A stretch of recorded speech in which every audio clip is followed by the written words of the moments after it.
Okay, today is Wednesday, November 6th, one day after Election Day. I was out and about today, and I was standing next to a woman when an old coworker of mine came up and approached me to say hello. He talked about retiring last year, how proud he was of himself that he worked all the way through his 80th year and did not retire until after his 81st birthday.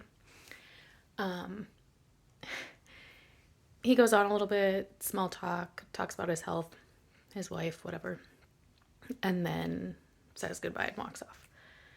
The woman next to me who overheard this whole conversation goes, "Oh my gosh, did he say he's 81?" And I said, "Yeah, in fact, he's about to be 82 next month." She's like, "Oh, really?" And I said, "Yeah, when he says he worked until he was 81, he had his birthday in December and then he worked just through the end of the calendar year and retired." And she goes, "Oh, he was working full time all the way up until he turned 81." And I said, "Yeah." And she goes, "He's just doing really good, right? Like, he's in really great shape.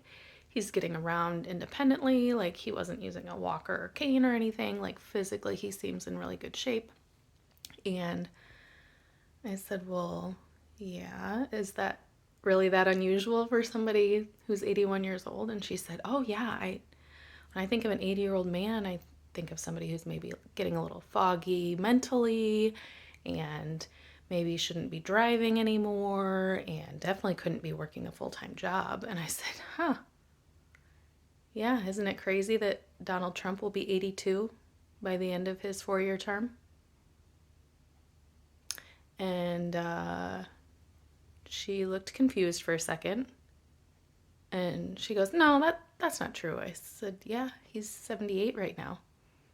He'll be 78 and a half when he has his inauguration day. And he will have had his 82nd birthday then before the following presidential candidate is inaugurated." And her eyes got huge and all the blood drained out of her face. I don't know this woman at all. But I'm pretty sure she voted for Trump and already regretted it. This was 1 p.m. on Wednesday.